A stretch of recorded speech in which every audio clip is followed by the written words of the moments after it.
Palumaan ang kanta. Sige. Ito, palumaan ha. Kala ko palumaan ang mukha eh. Parang lamang ko na naman doon eh. Sige. Kanta, kanta. Maestro, yung pinakaluma nating alam.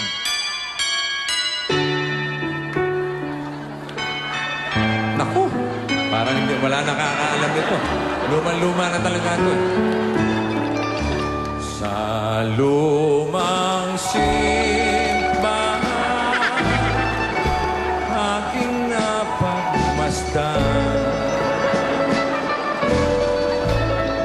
Dalaga't binata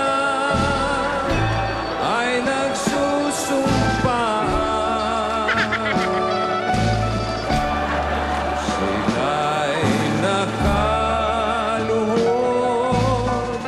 sa harap ng lumang altar at igisang kamay may hawak na lumang punya sa lumang simbahan.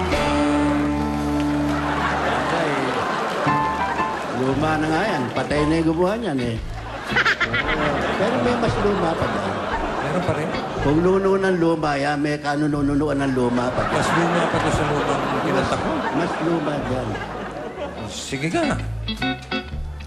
Yeah, maestro.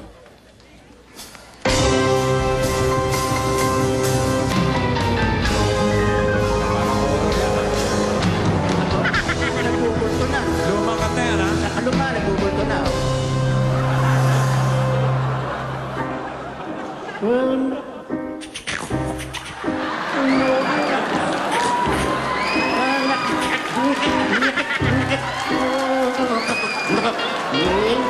Teka. Dali lang, maestro. Kantahan to eh, parang dumadahak ka lang. Ano yun? Sa kalumaan nga, gasgas na yung plaka. Surrender! Surrender! Hari ka talaga! Maestro!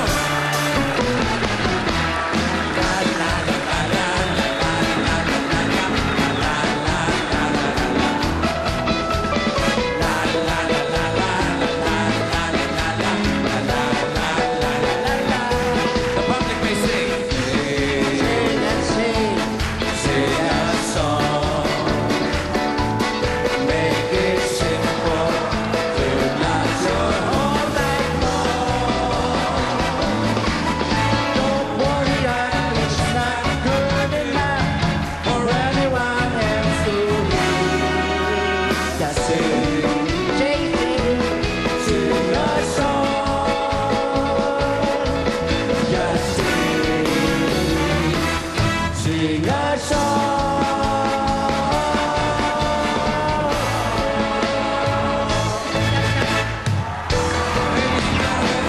Dolphy!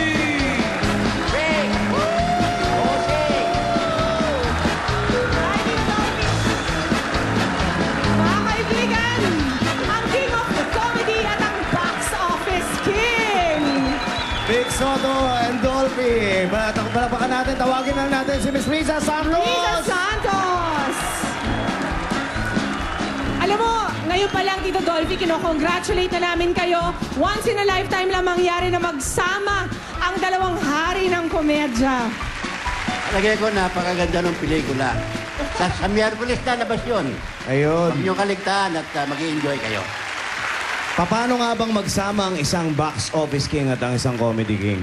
Pumipirma ng call slip. Tapos, kikita tayo sa shooting.